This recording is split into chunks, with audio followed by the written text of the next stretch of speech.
Joe McNee, Fit Logic, welcome to ELEV8. How are things going? Good mate, very good actually. For the first time in a long time I'm going to complain about being too busy.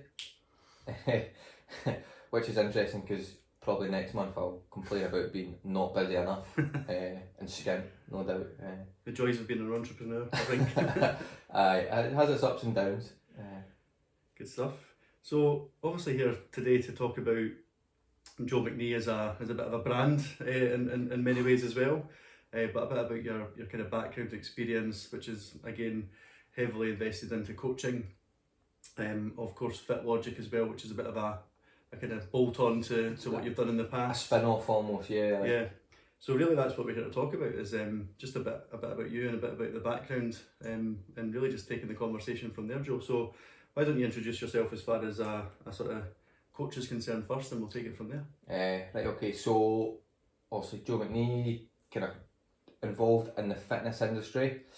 Bit of backstory, was kind of hugely overweight when I graduated uni, which is actually mental 10 years ago, but was kind of drinking heavily, doing the student lifestyle, but not doing anything else. Continued that for about 2 or 3 years, kind of post uni into working, kind of partying at the weekends, you know, early 20s, got super fat, didn't realise it, probably because I was still drunk. And then as things started to calm down, I was kind of looking at myself thinking, what a disgrace, like, you know, played football all my days, couldn't last a full game. So kind of joined an independent gym, among all the other gyms I had joined and left. And then from there, the coach actually harassed me quite badly about taking up boxing and doing real training. Mm-hmm. So I joined to shut him up. That's when I met you. I remember I had the same conversation with the same coach. I think you were maybe a month ahead of me, and then it just kind of spiraled for there. The love of getting punched in the face. I mean, it's a punchable face, so I get people love punching me, but I didn't think I'd enjoy it. And then from there, kind of got really kind of super fit. You know, posted a very, very cringy ab photo on social media, and then messages started flowing in about what did you do, how did you get so fat. Mm-hmm. And then there was an opportunity there for me to kind of turn it into what was sort of a passion, into a hobby, and a kind of a side gig. Yeah.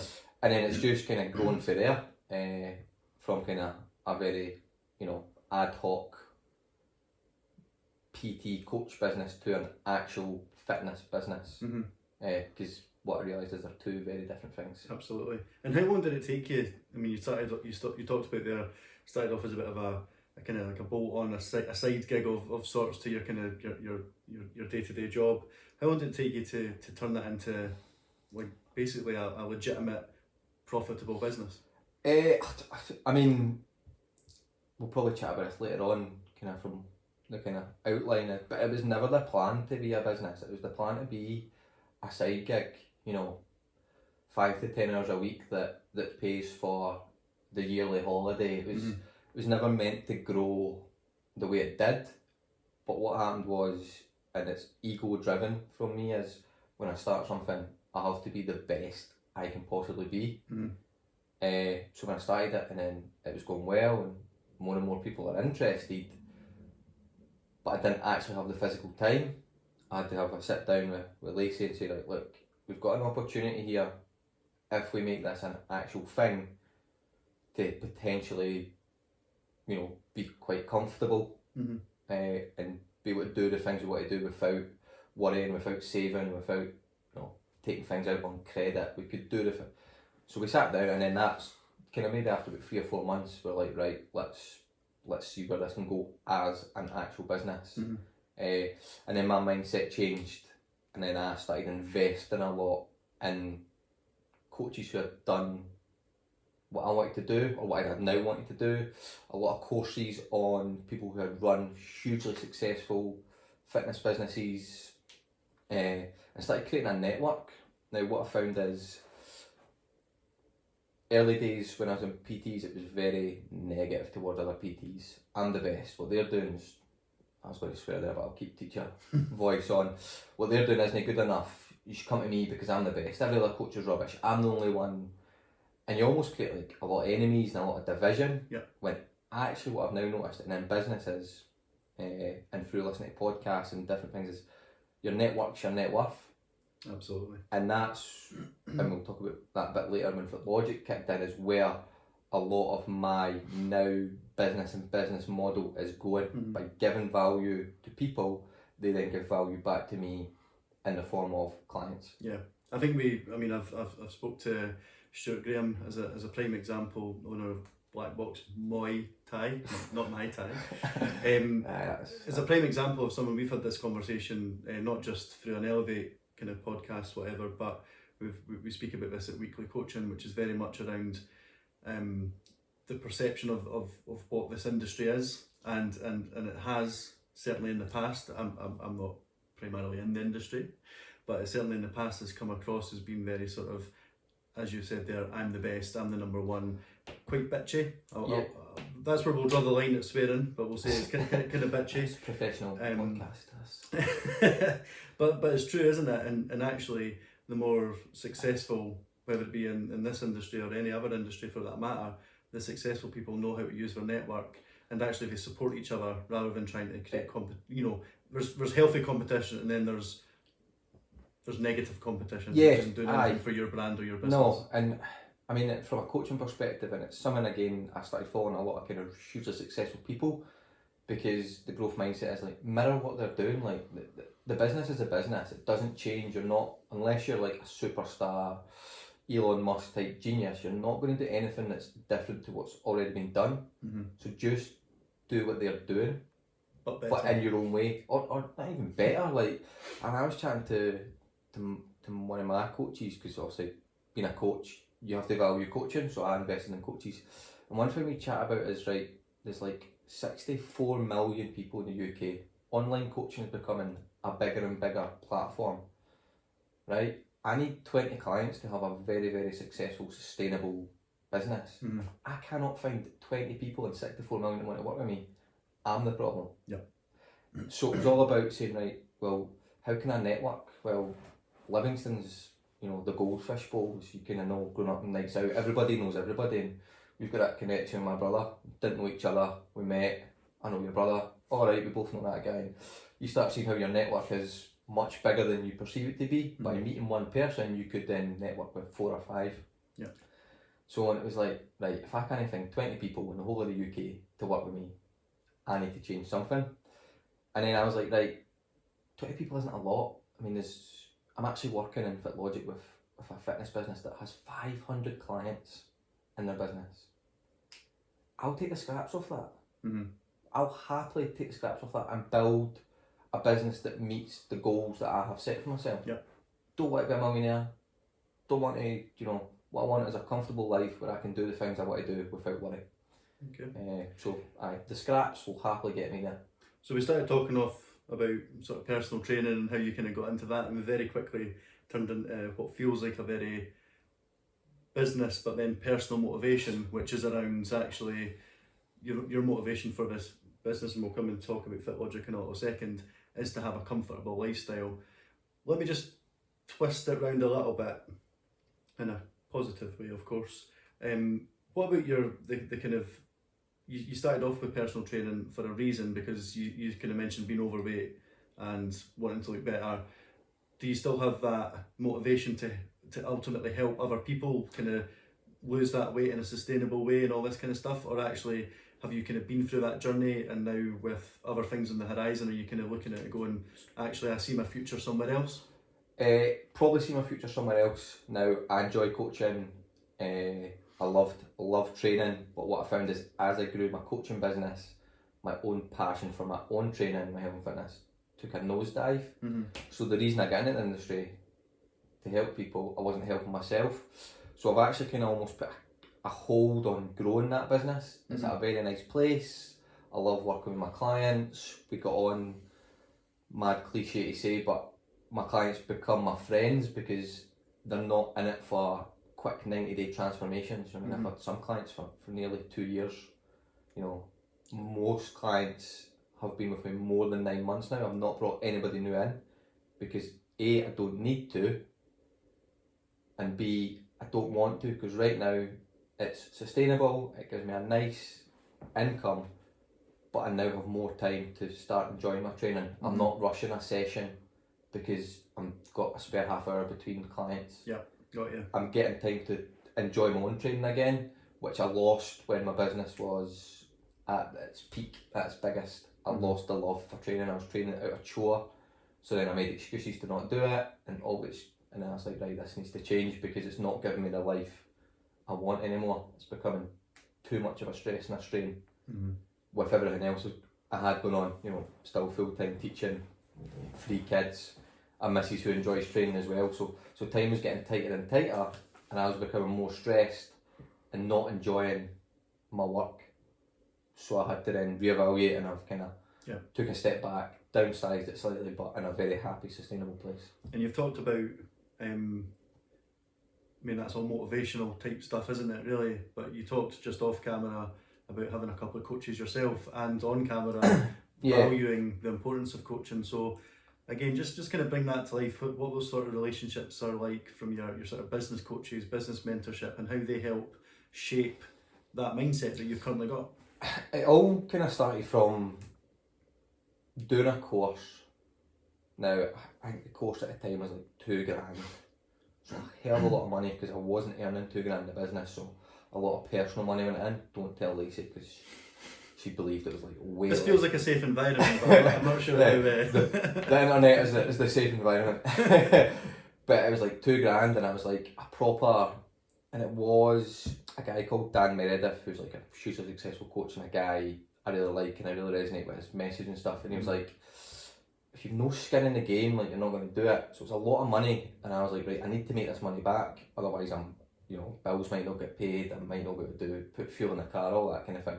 So it was a wee bit of pressure, which I quite enjoy because it forces me to work. And then there was a couple of people in there who were mentioning, and I was like, right, I'm not getting anywhere with this. I've done this course, but there's no accountability. Like, the guy that's created the course has run a hugely successful business, but if I don't do the course, it's not his fault.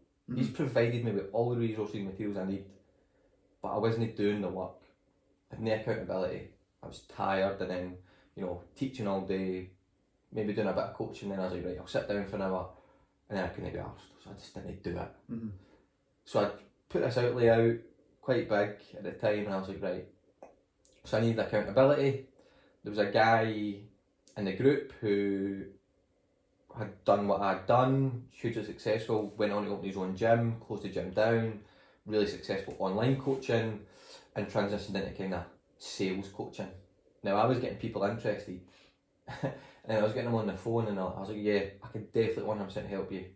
You know exactly what I was, so I know that I can empathise. And then it was coming to picking a price, and I was just picking random numbers out of my head.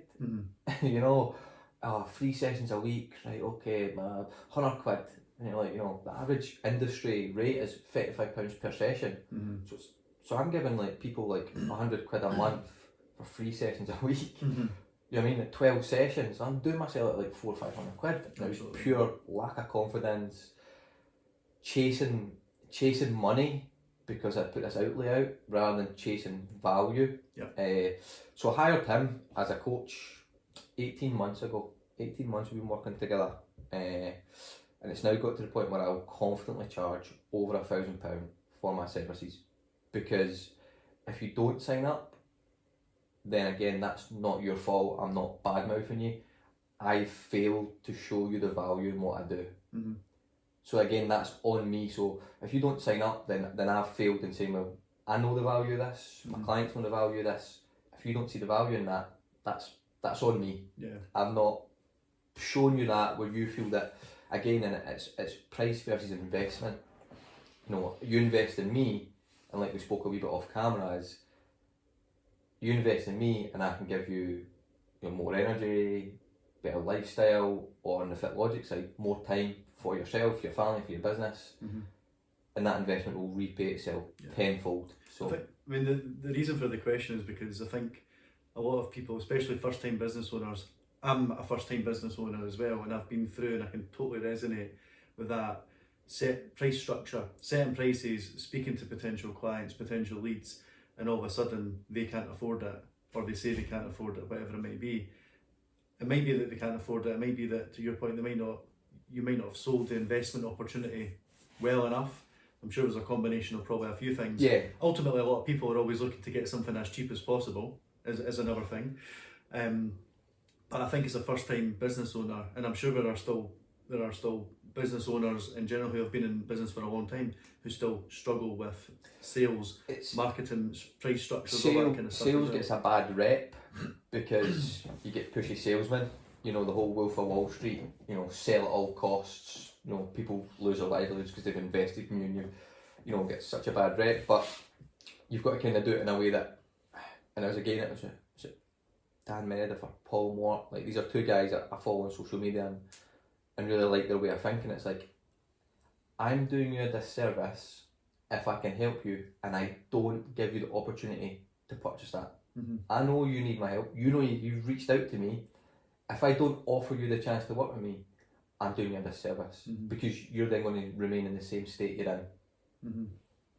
And it's like a mindset shift of, I'm doing you a favour, or I'm helping you by saying, you purchase this. And again, but you could help people for free. I could, but I've got to eat, my family's got to eat. You've got a livelihood. And how many free things have you signed up to and done nothing with? Yeah. I think I've got about 75 free ebooks I've downloaded on my Google Drive. It's just taken up like so much space that I've never looked at again because I've not invested in it. There's no reason for me to look at it. If I don't look at that, I'm not losing anything. Absolutely. It's an interesting one, and as I say, I wanted to kind of press that whole concept there of, it's difficult. Let's just put things in the easy terms. It's difficult to try and negotiate, especially when it comes to things like coaching. You're not buying a physical product.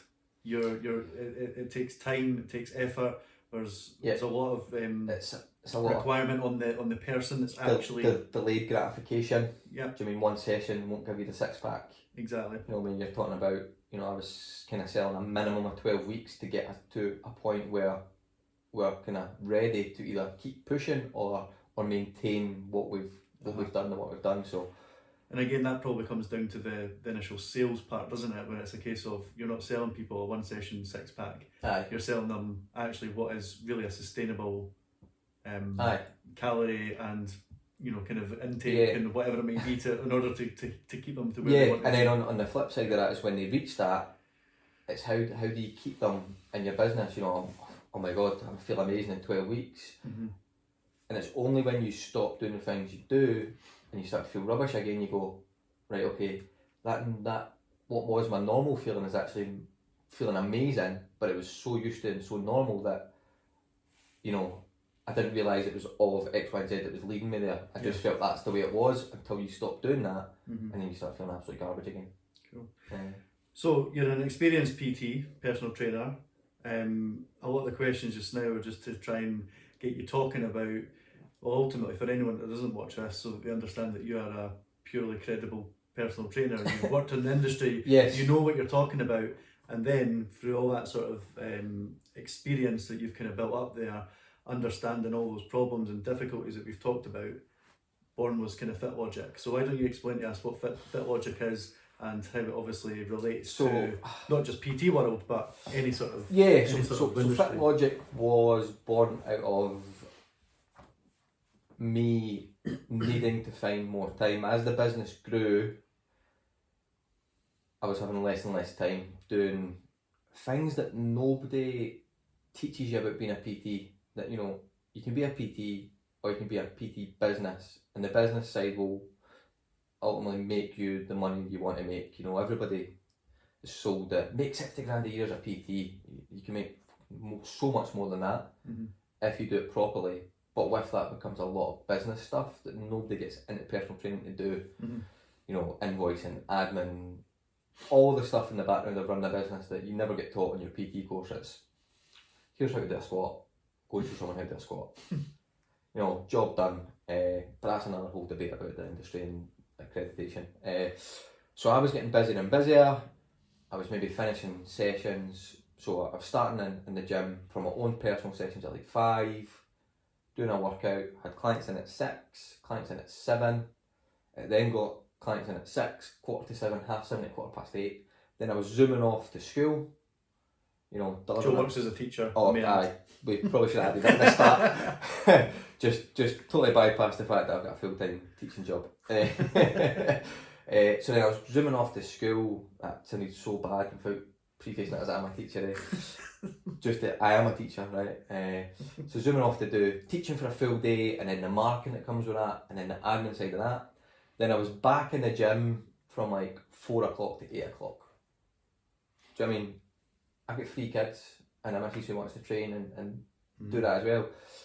And then I was going home, and then I had to send clients updated resources for where, and it just became unmanageable. I was going to burn out, the business was going to burn out, Lacey was going to leave me and run away with the kids, and like it was just on a total downward spiral. So I was like, there must be a way of doing these tasks without doing these tasks. So again, digging, researching, looking at coding, and I knew it could be done, I just didn't know how to do it. And then as I learned more how to do it, automation kept coming up.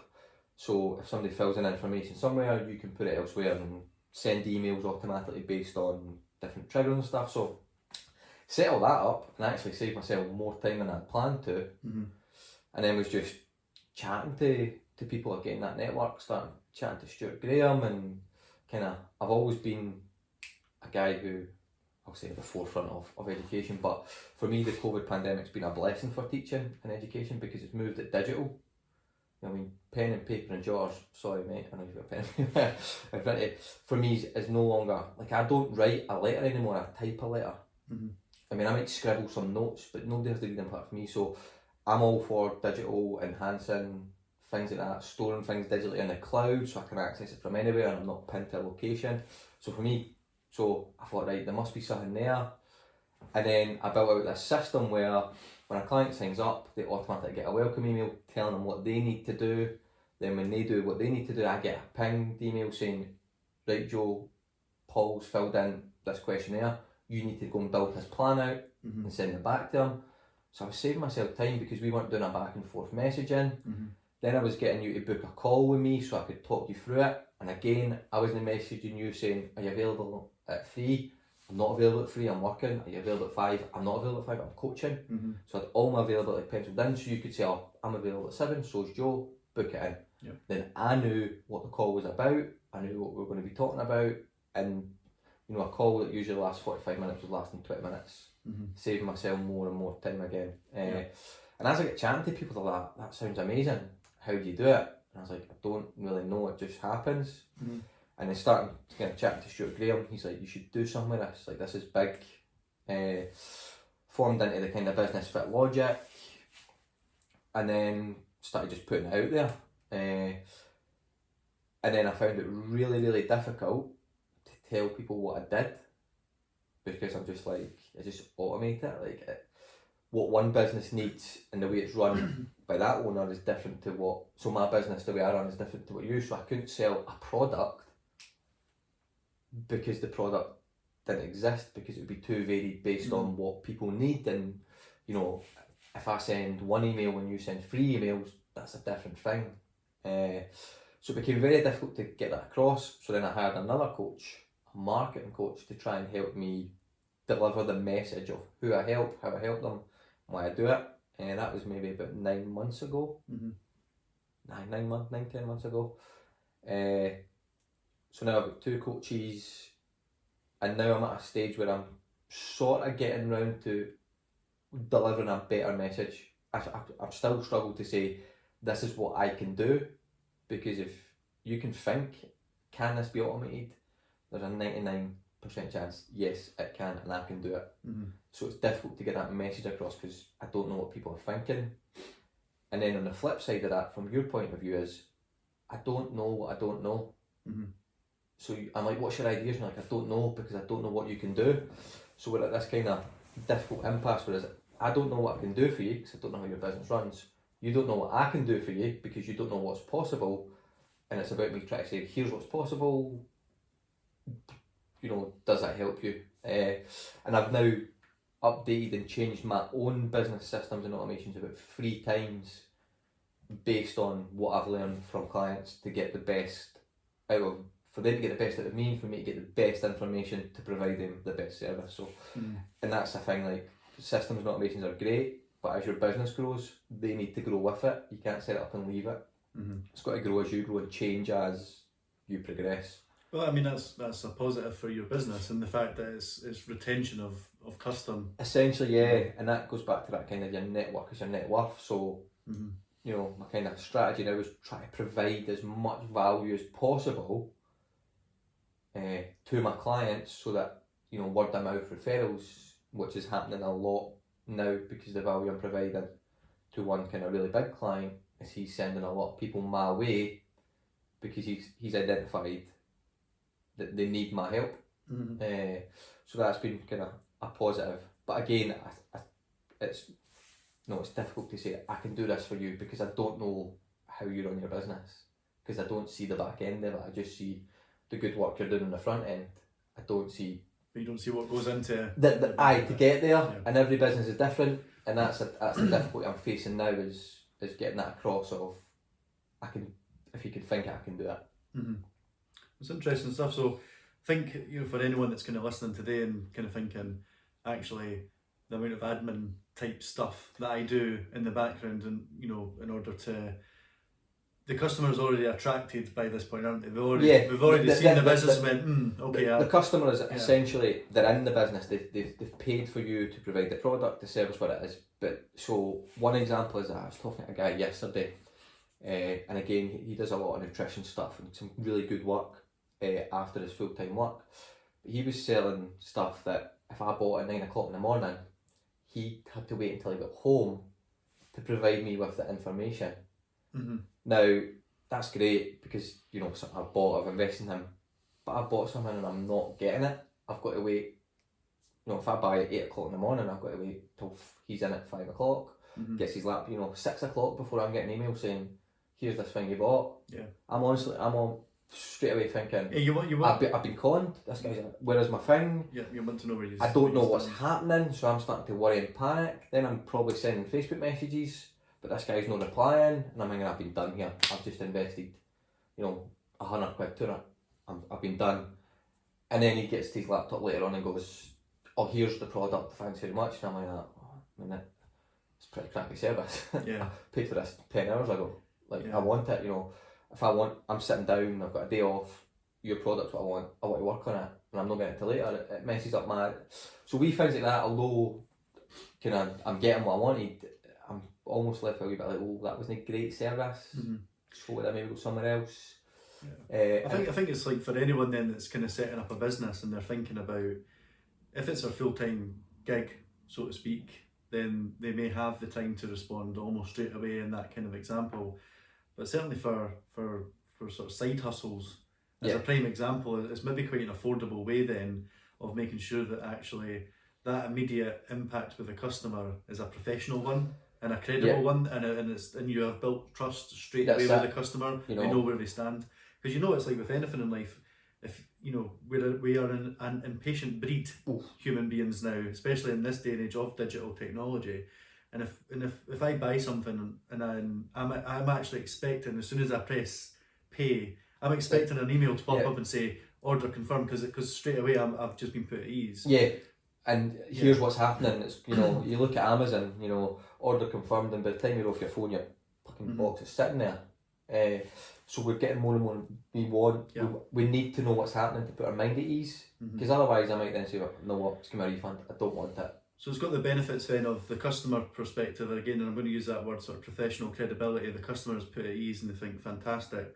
But then from a business perspective, depending on the scale and the size of your business, how many customers you're actually interacting with on a daily, weekly basis, whatever it may be, there's a scale of time ultimately, and that's what you're doing. You're saving people time, aren't you? Time, and you know, in business you learn time is money, and it's also depending on what you're doing. So if you're a service-based business, it's saving you time on the admin. You know when you sit down after a long day and you're like that, I've got to go and send these 5 emails, and you're like, right, I'll go and send them at 8 o'clock, and it hits 8:01. You go, oh well, missed 8 o'clock. I'll go and send them at 8:30. You're just, so in effect, these 5 emails that should take you 5 minutes took you an extra half an hour, because you just don't want to do it because it's a monotonous, boring, repetitive task, but it needs done, and it's taking them and kind of saying, putting them onto autopilot. Yeah. And you know, if you're selling a product, you know, here's this digital book, you know, you can make money passively. You know, somebody buys it, they get the book. You've done nothing. Somebody buys it, they get the book. Somebody buys, you know, so you can create almost this passive income that allows you time and money to then go and focus on the main point of the business. Yeah.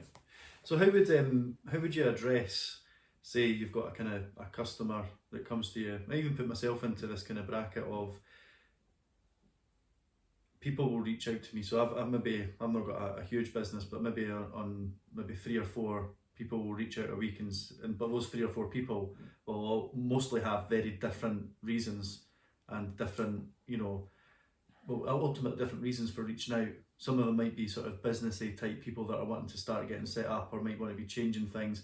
Other might be people that are completely literally stuck in their careers, they don't know what they want to do. To me, as a business owner, it feels like I need to apply a very bespoke service, and actually that's how I market myself as well, is very bespoke, and your problem, Joe, is very different from, yeah, you know, and that's actually brilliant, because it's the same as the Fit Logic. Your business was spoke to John Smith down the road, but the information I need to decide what your bespoke package is the same. So let's say for your business, right, I reach out to you, right, so you might have an application form, so you get to know a wee bit more about them, because then you can immediately say, yeah, I can help with that, or actually I'm not sure I can, but I'll jump on a call with you and I'll refer you to somebody who is much better at that. Because if you can't help someone and you try and it goes Pete Tong, you know, negative review on Facebook, you've got to rebuild. So sometimes referring out is the best thing, and then folk go, Paul Walsh, decent guy, could have took my money, but actually he said, you know what, there's a better person that can help you. So say I reach out and I'm looking for business coaching to take my business to the next level. How do you get that information? Is that a question? Yeah, how do you get that information? Consultation. So ultimately it's in, so how do you organise the consultation?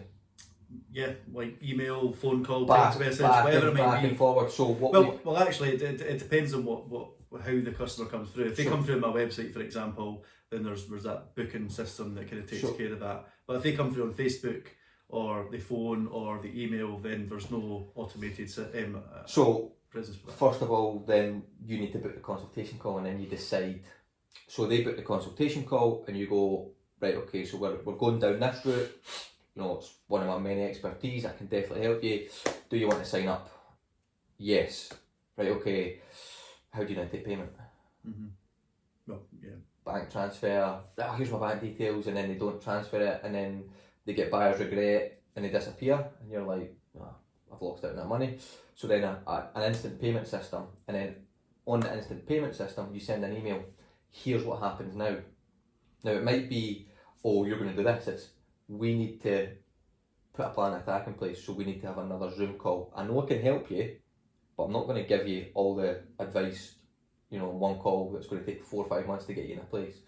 So there is certain parts of the journey that are the same for everybody, but your service you're delivering personally to them is bespoke. But how do you know what bespoke package to go down? They need to book a call, so you automate the call, then they pay, and then you tell them what's going to happen next. So over the next 3 or 4 months, we're going to be working, you know, face to face, complete bespoke, but the first thing we need to do is book a call to put a plan of action in place. And then each week you action the next, that's your bespoke part. So you can still be bespoke in the service you provide, but there is common themes throughout every journey for every client. It's interesting stuff. Does anyone else do this? Who's your competition? There's a few people who do something similar in terms of kind of fitness coaching apps, all provide varying degrees of the same thing within one app, but then they don't set it up for you, you've got to set it up yourself. So a few people do it, not many I'm aware that focus purely on the fitness industry. And a lot of people speak to you though as well, don't they? And that's what Fit Logic is as well, as actually so Joe McNee is still the guy that, whilst there's lots of automated solutions out there for people, you know, at a certain point, they So- speak to you as a yeah, human so- and so someone the- they so can the- start to build Yeah, trust so the with. difference between me and an app is I'll use what you're currently using, whereas the app says ditch all that and pay for this all-in-one solution. But the reason there is an email marketing software is because, and it is 40 quid a month, because it's the best. Your app that you're paying 50 quid a month for doesn't have that same, it might have an email, you know, I can send an email automatically, but it's not got the same functionality of complexity of this full software that's dedicated to that. It might have a booking software, but it's not got the same features as this software that only does booking. Do you know, it's like the jack of all trades versus master of one type idea. So I can use your current softwares that you're currently using, that you're currently subscribing to, you've got people using and you're familiar with, rather than forcing you to change into something else. Unless you're using a completely horrific software, and I'll say, look, there is a better, cheaper option that does more. I will. And the good thing about being a kind of niching, not totally to the fitness industry, but having a lot of fitness clients who are like, can you automate this for me, is I've been there. I know you it works. understand, yeah. I'm working with some clients' businesses who are much bigger than I was ever going to be, so I know what works, I know what they're doing that works. So if you come to me and say, I'm not really sure, I'm like, well, client X is working this way, client B is working this way, you know, client Z is doing this, and what I've noticed works really well is this bit from this bit from, and what I can do is I can set you up your own bespoke package based around what I advise. Does that suit your needs? Well, I need X, Y, and Z. No, it doesn't. So you can have part X, part Y, but you need the bespoke part B for your business. So I can offer that advice because I've ran my fitness business. I've been inside numerous fitness businesses, so I can say, yeah, here's a really good kind of system that works for this guy. We'll tailor it to work for you if you're totally having zero idea what to do. Okay, good stuff, mate. It's interesting, and I've watched obviously the business kind of start off, and because they say it's been about sort of 9-10 months now, isn't it? Feels longer, but I think that's because you're quite active on social media. Again, it comes from a market coach. I get set kind of goals of I must, and then it's getting that consistency. Like, you know, I don't like social media in terms of posting my life on it, because like it's my life. But you know, to be more relatable, like I'm not a robot. I talk like one, as you'll find out when you watch this video. It comes down to marketing, doesn't it? And that's what it's about. People buy from people, unless you're a huge brand like Adidas. But then again, they pay people to wear their stuff. I like Usain Bolt. You know, my favourite footballer is Ronaldo, so I'm going to buy the boots he's got. That's Nike. People buy from people. Absolutely. Well, conscious of time, but I do want to make sure that I get this kind of next question in, which is all around sort of like goal setting. And given that you've not got just one but two business coaches, this answer will roll off your tongue, which is, what's the kind of next 6-12 months going to look like for FitLogic in particular, which is what we're really keen on kind of understanding today. You know, what are those kind of primary goals that you've set? You know, how sort of scalable are you wanting to kind of take this? So the first thing is more freedom, and what I mean by that is more freedom to, when all this pandemic is over, that if I want to go on holiday, I can go on holiday. Now, obviously I'm restricted by being a teacher, but you know, I'm not waiting all year for the one big holiday and that's the only time. You know, if it gets to October holidays and I'm feeling totally scurred and I just want to say to the missus, what if fancy 5 nights away in Barcelona or something, we can book it and we can fly out the next day. So I want that freedom of doing what I want to do. The kids want X, Y, and Z. You know, have not just spoil them, but have they deserved it? Have they put in a amount of work now? You know, they're 12, 4 and 3, so they're not grafting, but have they, you know, put an effort at school, nursery? Are they behaving? Yeah, cool, let's get them in. Not, we'll get them in 3 months' time, we'll save up, let's get them in. So it's financial freedom is what you're... Financial freedom to then create more freedom for me, essentially, but financial freedom comes with a numerical value, which is, you know, I'm not chasing money, but money comes into it, and that is then to hit a consistent kind of income monthly, consistent base income. Anything over that is great, but hit a consistent base income of round about £5,000 a month. and then I will be able to do what I want to do. And then once I reach that, hopefully by 6 months, then what I'll do is I'll reevaluate where do I go from here. Do I try and push on?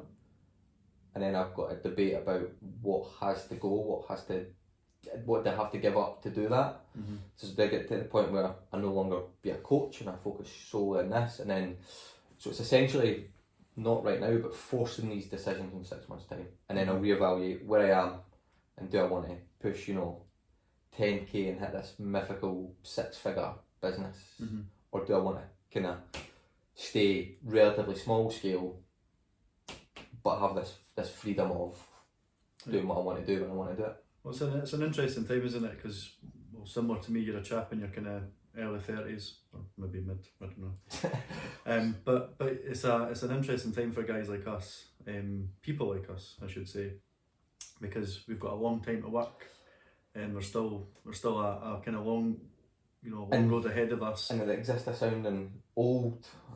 The pension isn't what it used to be. Yeah, exactly. Can it sustain my lifestyle? What's my lifestyle going to look like? So I would rather, invest not in buying a Lamborghini, but invest in retiring 10 years earlier than the government says I need to, and living comfortably. My kids will be well grown up. Me and the missus go on a saga cruise for 3 months over the winter because our brittle bones can't handle the Scottish winter. This conversation's turned. Shoot, 10 years ago at uni, I was like, where's my next bottle of Buckfast coming from?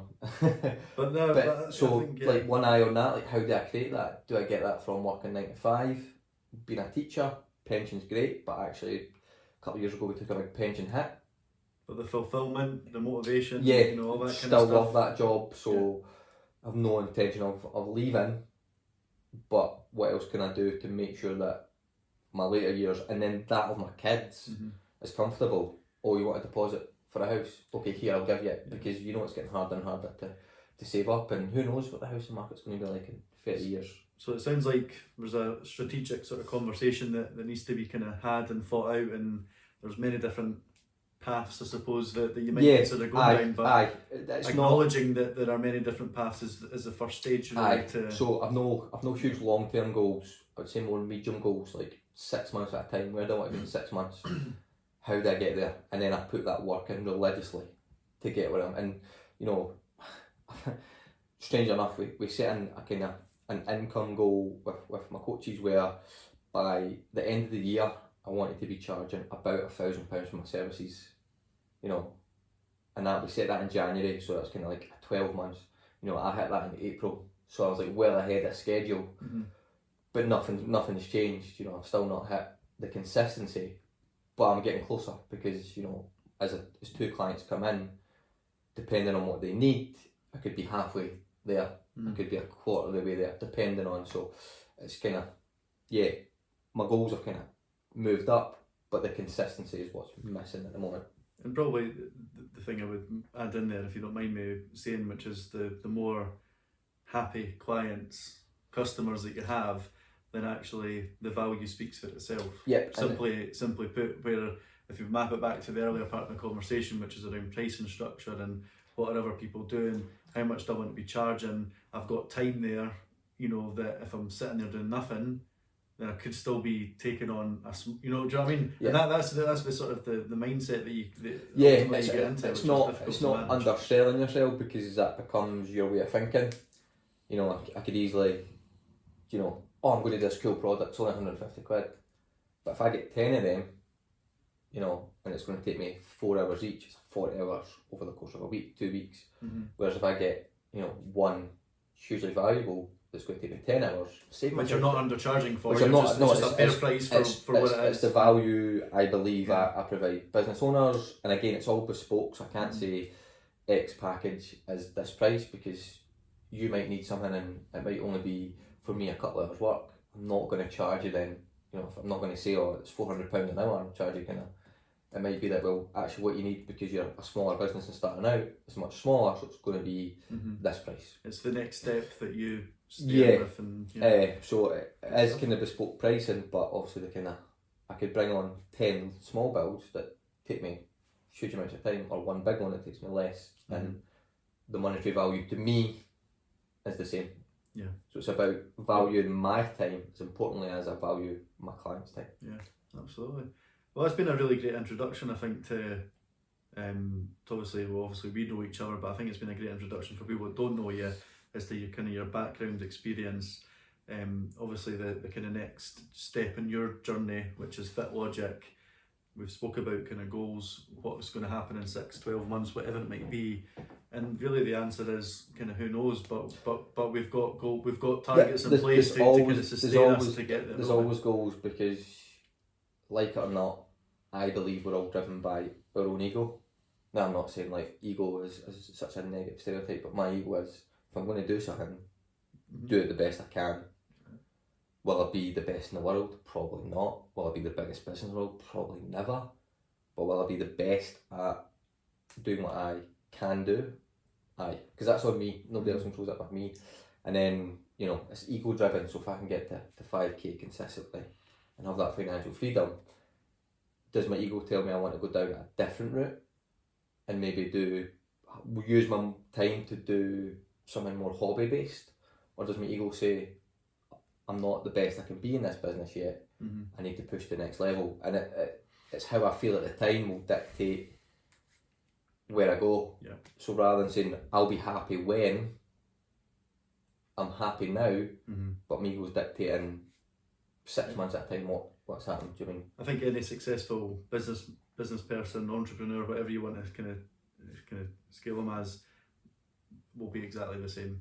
And you know that your strategy will change, you know that your motivations will change, because there's lots of external factors around us that will impact that. You've talked a lot about financial freedom, providing for your family. When I asked the question around what's next for FitLogic, your answer was actually what's next for you. Aye. But you are FitLogic, so I kind of get that. Yeah. But the idea being is that actually your goals, like a lot of people right now, are just to provide, get that sort of, get that financial security, and then you know, FitLogic as a business might develop into employing someone. It might not, because that brings its own. 6 months ago, you would be thinking, "What the heck?" One man band. Yeah, it might be that I employ someone, but then that brings its own stress. So I need to say, you know, will I be a good boss, a good leader, or am I too controlling? And then there's a whole different dynamic that needs to be examined before I make these decisions. That I could say now, I'm going to employ someone, but then, you know, the business might go down the tubes, and then do I still focus on employing someone when I've got less money, or do I focus on getting back to the point? So for me, your goals have to be dynamic, but have a loose target, otherwise you're working towards nothing. Absolutely. It's probably quite a good sort of place to kind of close it up as well, which is, it will be interesting in 12 months to see how your motivations, how your mindset will ultimately alter the business. Yeah, so when I pull up my Friday in 12 months time, you know it's gone well. Yeah. Or if I is that you dropping off for me, is it? Or if I ask for a bus fare to come down, you know how it's went.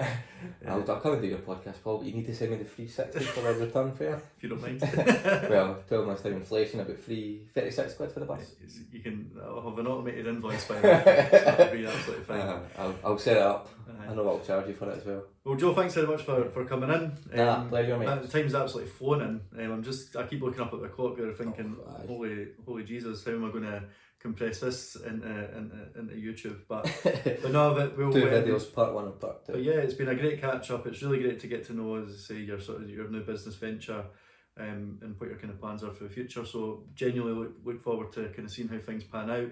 I know we'll be staying in contact anyway through natural networking, and we'll probably actually be able to grab a pint now that things are opening up, because when was that, about 2 years ago we said we'll catch up for a pint. Definitely it's been good. Good man. Well, thank you very much. Pleasure, we'll mate. catch up with you soon. Cheers. All right. Oh, Mate, that's 50 minutes there. I know.